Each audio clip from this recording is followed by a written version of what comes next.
Good morning, fellas.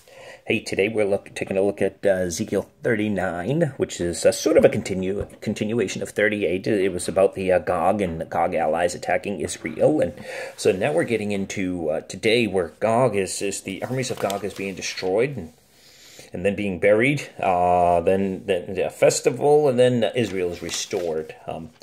But I'm going to go ahead and take a look at this from a life application standpoint. And not necessarily a prophetic standpoint as far as things to come. If you want to study that, there's a ton of material on the internet. Just go to Uncle Google and just transfer the Gog and Magog wars, and there will be a ton of stuff come up for you to go ahead and satisfy that part of your mind.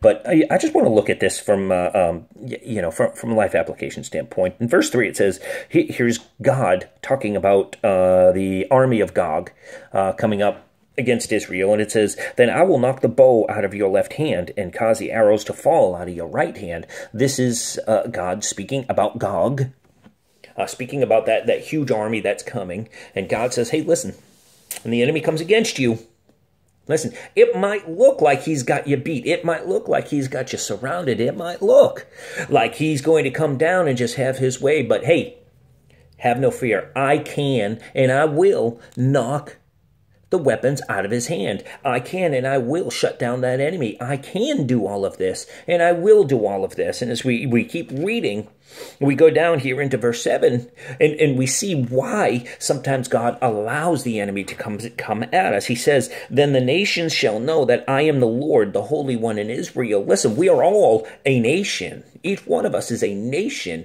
you see, and God wants everyone around us to see his work in each of our lives. Why? Because it builds us up, and it builds up our faith in him. It builds up our trust in him. And we lift him up and glorify him. He gets all of this, okay?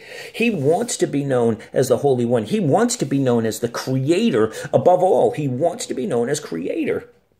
And he wants to be known as God. And he says in verse 8, surely it is coming, it shall be done. And I tell you, surely the enemy will attack us. Okay? That is why that is what he does. That is who he is. He is the killer, the destroyer, the deceiver. He's the father of lies. He is the biggest thief out there. And he's trying to do all of that to you, to your family, to your life, and more importantly, to your walk with God. He's trying to take that away.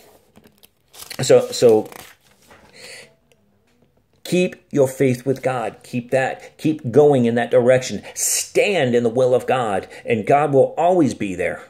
Always be there with you. When you're standing in his will, he'll always be there with you to go ahead and disarm the enemy when he feels necessary. Now let's move down into verse 10. We start talking about the burial of Gog. It says, for 7 months the house of Israel will be burying them in order to cleanse the land. It says, indeed, all the people will be burying them. And then we go down into the verse 15. At the end of it, it says that they have been buried in the valley of Hammon Gog. Let me tell you what this means here. Hammon, or Hammanoah,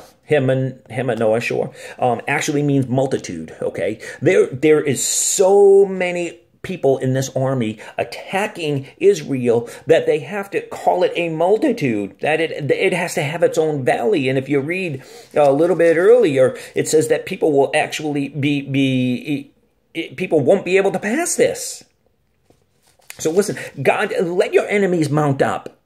God will kill them all. God will take care of them all. Let the enemy mount up. Let him mount up all these spirits. Let him mount up all these attacks on you, because God is in control, and God will take care of this, and God will clean it up, okay? No matter how much is there, no matter who is there, okay? And then it goes on into a triumphant festival. You know what? Whenever we come out of a fight with the devil, whenever we come out and we get to the other side, okay, we jump up and say, God, you did it. We always have our own internal festival. We always lift up the Lord in that way.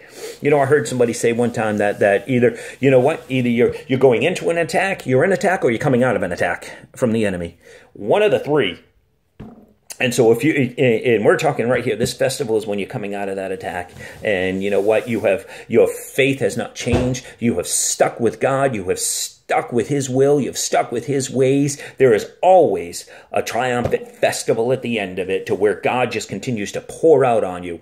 And, you know, and I'll speak from experience, you know, in September, October, my wife and I went through something really tough, really difficult. And I will tell you this, that when we got through it, at the end of us getting through it, the outpouring of God's favor was tremendous. It was absolutely tremendous, to where it's still going on. I came out of my house yesterday, and on top of my motorcycle was a brand new motorcycle cover with a note that said, "I hope this works for you. God bless you." And I have no idea who put it there.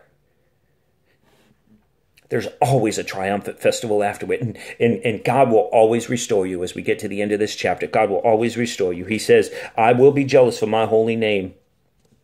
He says, "I am hallowed in them in the sight of many nations." Let God be hallowed in you and in your life. Let people see the work that God is doing in you. You know what? Let people see the enemy attacking you.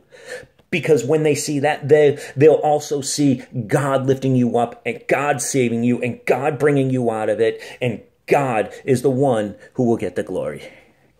Guys, I'm fired up today, if you can tell. I love you all, and I hope you have a super day.